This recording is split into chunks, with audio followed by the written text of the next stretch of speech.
Hello, this is Sabbir from Mega Civil Engineering. Welcome to brand new episode of this playlist. কেমন হয় যদি AutoCAD থেকে convert করা JPEG file 3D সফটওয়্যারে import দিয়ে সেটাকে আবার 3D প্ল্যানে দাঁড় করাতে পারি। এমন প্রসেসটাই আজকে আমরা দেখব। 3D সফটওয়্যার হিসেবে আমরা SketchUp কে ব্যবহার করব।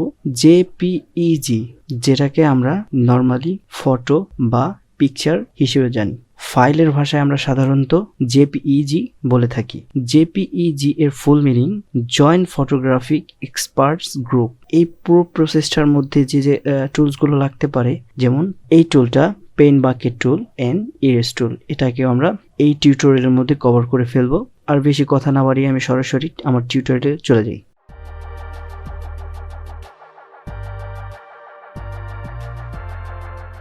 এখন JPG ফাইল কিভাবে আমরা ইম্পোর্ট দিব, এটার জন্য আমি প্রিভিয়াসে একটা DWG ফাইল কিভাবে ইম্পোর্ট দেয় ওইটা দেখাইছি। এখান থেকে সেম প্রসেসে এখানে যাব, এই যে ফাইলে যাব, ফাইলে গিয়ে আমি ঠিক এখান থেকে এই যে ইম্পোর্ট থেকে আমরা মাউসের রাইট বাটন প্রেস করব। রাইট বাটন প্রেস করলে আপনি যেখানে রাখছেন ঠিক ওইখানেই কিন্তু নিয়ে যাবে, বা আপনি ওইখানে গিয়ে আপনার ফাইলটা সিলেক্ট করে ইম্পোর্ট করে নেবেন। তো মোটামুটি আমরা দুইটা ফাইল এখানে রাখছি, দুইটা ফাইলেরই কাজ আমরা দেখব। তো এর জন্য আমাদেরকে প্রথম যে ফাইল আছে আমার এটাকে নিচ্ছি, সিলেক্ট করে দেওয়ার পরে এখানে কিন্তু খেয়াল রাখবেন প্রিভিয়াসলি কিন্তু আমি এই জিনিসটা দেখাইছি, যেটা ছিল DWG বা DXF।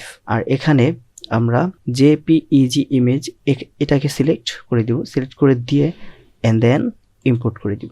ইম্পোর্ট করে দেওয়ার পরে এখান থেকে যতদূর আপনার প্রয়োজন পড়ে ঠিক ততদূরই আপনি দিয়ে দেবেন। বাট এটারও কিন্তু একটা বিষয় আছে, এই বিষয়টা মানে মাপঝোঁকের একটা বিষয় আছে, এটা আমরা পরবর্তী যে পিকচারটা আছে ওইটা দিয়ে দেখব। এখান থেকে যতটুকু কভার করব, দেখুন যে এখানে কিন্তু একটা সিম্পল একটা ফ্লোর প্ল্যান যেটা আমি নিছি আমাদের কাজের জন্য। এখন এটাকে আমরা কিভাবে দাঁড় করব, আনুষঙ্গিক যেসব টুলস বারগুলো লাগবে এই দুটো তো আমি দেখাইছি, সেই সাথে এই যে টেপ মেজার টুল ও লাগবে। এই টেপ মেজার টুলের বিভিন্ন ধরনের কাজ আছে, এখানে সিম্পল কিছু কাজ দেখব, পরবর্তী টিউটোরিয়ালে আমরা আরো অ্যাডভান্সে দেখব। ঠিক আছে, তো আমি সরাসরি এখানে রেক্ট্যাঙ্গেল ইউজ করব এই প্ল্যানটা দাঁড় করানোর জন্য। আবার মাঝে পেন টুল ইউজ করব। এখান থেকে আমাদেরকে ঠিক এখানে ক্লিক করতে হবে, এখানে ক্লিক করে তার আগে আমরা আরেকটু বিষয় জানি যে এখানে কিন্তু একটা বিষয় আছে, সিলেক্ট নিয়ে এই যে এক্সপ্লোড বিষয়টা যদি না করে নেই কি সমস্যা দাঁড়ায়, আর যদি এক্সপ্লোড করি তাহলে কি সুবিধা হয় এটার একটু দেখব। দেখার জন্য আমরা প্রথমে ড্র করি। এখানে কিন্তু সচরাচর আপনার স্ন্যাপিংটা নাও করতে পারে, সূক্ষ্মভাবে কাজটা করার ট্রাই করবেন। তারপরে আবার এদিকে যাই, কাছে নিয়ে এসছি, একটু জুম করি। ওকে, এখান থেকে নিয়ে ওকে। এখন এই লাইনটা মিলানোর পরে যে প্রবলেমটা আমরা ফেস করব একটু খেয়াল করবেন। এখানে যাই, দেন স্ক্রিনে নিয়ে আসি। স্ক্রিনে নিয়ে আসার পরে আমরা এখানে শেষ করে দিতে পারি। এই যে প্রবলেমটা হইলো যে আমরা দেয়াল দাঁড় করবো, বাট এখানে পুরোটাই কিন্তু ব্লক হয়ে গেল। এখন এখানে যদি আমরা পুশ পুল করি তারপরে একটা হবে, বাট এখানে কিন্তু পুরোটা একটা পরবর্তীতে যে প্ল্যানটা আছে প্ল্যানটার মধ্যে অন্যান্য যে ফ্লোরগুলো আছে ওইগুলো কিন্তু আমরা পুশ পুল করাতে পারবো না। তো এটা একটা বিগ প্রবলেম। ঠিক এই বিগ প্রবলেমটার জন্য আমি কিন্তু এক্সপ্লোর করি নাই, এটা দেখানোর জন্য। এখন দেখবো, আমি চলে যাই একদম প্রিভিয়াসে গেলাম, গিয়ে এখান থেকে আমি এক্সপ্লোর করে নিলাম। এই যে এক্সপ্লোরটা করার পরে কোনো প্রবলেম আমরা ফেস করব না, সরাসরি আমরা এখন আবার রেক্ট্যাঙ্গেল টুল দিয়ে সুন্দর করে ড্র করব। ওকে, এখান থেকে এখানে যাই এন্ড দেন এখান থেকে এরকম করে প্রত্যেকটাই কিন্তু এরকম করে করে সুন্দর করে কাজ করতে হবে। জুম করে এখান থেকে এদিকটাতে যাই। ওকে, এখন কিন্তু আমরা ওই প্রবলেমটা ফেস করলাম না যেটা প্রিভিয়াসে করলাম, যে সম্পূর্ণ ব্লক হয়েছে। সো আমাদের উচিত হবে যে কোনো JPEG ফাইল যদি ইম্পোর্ট দেওয়ার সাথে সাথে কিন্তু আমরা এক্সপ্লোড ব্যবহার করব। এক্সপ্লোড ব্যবহার করে দেন কনভার্ট করার ট্রাই করব। পুশপুল টুল নেই, পুশপুল টুল নিয়ে আমরা এখান থেকে একটু জুম করার পরে সরাসরি এখনই কিন্তু পুশপুল ব্যবহার করব না, একটু ইরেজের কাজ করব ফার্স্ট টাইম। যেহেতু এই যে এখানটা ব্লক হয়ে গেছে, তো এখানে আমি মুছে দেব, প্রত্যেকটা মুছে দেব। ইরেজটা ঠিক এভাবে ব্যবহার করা হয়। মুছে দেওয়ার জন্য। সো আপনারা এটা ইরেজটা তেমন কোনো জটিল কোনো টুলস না, জাস্ট এটা ইরেজ করার জন্যই ব্যবহার করা হয়, আপনারা সহজেই পারবেন। তো আমি ইরেজ করে দিলাম, ইরেজ করে দিয়ে অ্যান্ড দেন আমি পুশপুল নিলাম, পুশপুল নিয়ে ঠিক এটার মাঝখানে আমি একবারে, এখানে কিন্তু অন্য অন্য কালারও চলে আসছে যেটা জেপিইজি ফাইলটায় ছিল, বাট এটার জন্য কোনো চিন্তা করার কারণ নাই, পেইন্ট বাকেট টুলটা আমরা ব্যবহার করব। তো আমি আগে কালার চেঞ্জ করে দেখাই দিই। কালার চেঞ্জ করার জন্য পেইন্ট বাকেট টুল নিলাম, পেইন্ট বাকেট টুল নিয়ে এখান থেকে হোমে গেলাম, এখান থেকে যে কোনো colour you can use for this floor. আমি আপাতত এটাকে ব্যবহার করছি, এটাকে ক্লিক করলাম, ক্লিক করে এন্ড দেন এখানে সরাসরি মাউসের লেফট বাটন প্রেস করে দিলাম এন্ড দেন আমরা কিন্তু পুশপুল করতে পারবো একদম easily. That's simple trick. So normally floor প্ল্যানের কত হয়, 10 ফিট হয়, রাইট? এন্টার করলাম। আমি তো আর প্রত্যেকটা কাজই দেখাবো না, কারণ এখানে আমি অ্যাডভান্স কোনো কাজ করতেছি না। সো আমি এখানে নর্মাল কিছু দেখাবো। সো এটা আমরা পাইলাম। এখন আসেন যে আসলে যে এই যে মাপটা ব্যাক চাই, এই যে এখানে যে বেডরুম যে 174 স্কয়ার ফিট আছে, এটার সাথে কি আসলে এই যে জেপিইজি ফাইল একদম কারেক্ট আছে? না, এটা কিন্তু একদমই কারেক্ট নেই, এটা ছোট বড় আছে। এখন এটা যদি কারেক্ট করতে চাই তাহলে আমাদের কি করতে হবে? যে কোনো পন্থা অবলম্বন করতে হবে। আর একটা প্ল্যান ইম্পোর্ট দেব এই স্কেচআপ ফাইলে, আমি এটাকে সম্পূর্ণ ডিলিট দিয়ে দিচ্ছি। ওকে, এন্ড দেন আমি যে সেকেন্ড প্ল্যানটা ছিল ওইটা ইম্পোর্ট দিব। এখানে চলে যাই, ইম্পোর্টে যাই, ইম্পোর্টে গিয়ে এটাকে সিলেক্ট করে দিই, সিলেক্ট করে ডাবল ক্লিক করলাম, ডাবল ক্লিক করে এখান থেকে আমি নিচ্ছি। ওকে, এই পর্যন্ত নেওয়া হলো।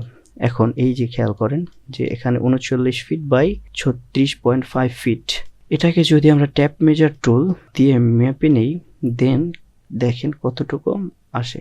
এই যে ট্যাপ মেজার টুলটা নিলাম, নিয়ে আমরা এক্সাক্ট একটা পয়েন্টের মধ্যে যদি এইটা কিন্তু সিলেক্ট করলাম, মাউসের লেফট বাটন প্রেস করলাম, প্রেস করে এন্ড দেন আমি এখানটাতে করলাম। এখানে দেখেন অনলি যদি একদম ওই যে কার্সরের পয়েন্টার দিকে খেয়াল করেন তাহলে কিন্তু এই যে মানটা দেখাবে, বা এই যে দেখাচ্ছে কিন্তু 18 ফিট সামথিং। আমি যদি এখান থেকে উইন্ডো থেকে যদি আমার এটা চেঞ্জ করে দিই আর্কিটেক্ট থেকে ইঞ্জিনিয়ারিং, তাহলে ভালো বোঝা যাবে। এটুকু করে দিই এন্ড দেন ক্লোজ করে দিই। ক্লোজ করে দিয়ে আমি আবার একটা মাপ দিই। ওকে ওকে, এই যে 18 ফিট। তো বাট এখানে কিন্তু আমরা 39 ফিট। এখন এটাকে যদি ফ্লোর প্ল্যানটা আমরা 3D তে কনভার্ট করি এন্ড দেন প্রবলেম না, বিগ প্রবলেম। এটাকে আমরা ফার্স্ট টাইম এক্সপ্লোড করব, এক্সপ্লোড করে দেই যাতে ওই প্রবলেমটা ফেস না হয়।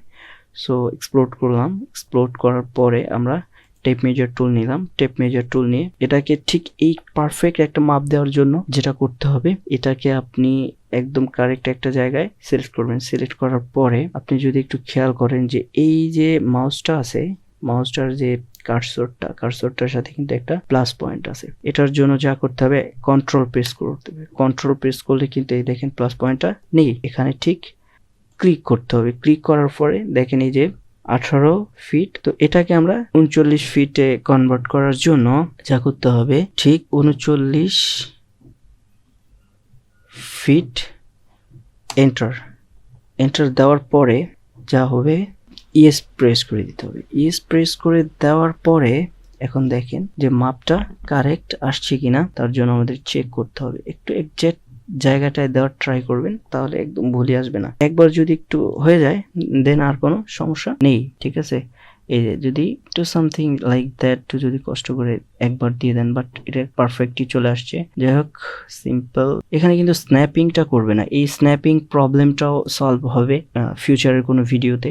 জেপিইজি ফাইলটা তো স্ন্যাপিং করে না, এর জন্য আরেকটা ভিডিও আমরা এক্সট্রা বানাবো, ওই সময় এই প্রবলেমটা সলভ হবে। সো আপাতত আমরা ধরো যে এটুকু ধরে নিই 39 ফিট। এটুকু হয়ে গেল, রাইট? 39 ফিট কারেক্ট মাপটা পাইলাম। After all we are clear. এখন যদি আমরা আবার ট্রাই করি যে 3D কনভার্ট করার জন্য, তাহলে আমরা আবার ঠিক ওই যে প্রিভিয়াসে যেটুকু দেখছি ঠিক ওইভাবে কিন্তু আমরা ড্র করতে থাকতে হবে। এখান থেকে ঠিক এখানে একটা পারফেক্ট মাপ দিবেন, বা এখান থেকে আপনি সরাসরি এইখানে এই ডিমেনশন ক্লিক করে আপনি নর্মালি আপনি 39 ফিট নিতে পারবেন। সো এটুকু নিলাম, নিয়ে আমরা পুশপুল নিলাম, পুশপুল নিয়ে একটু উপরের দিক, সরি এখানে সম্পূর্ণটা হয়ে গেছে। এই যে ঠিক এভাবে করতে পারবেন।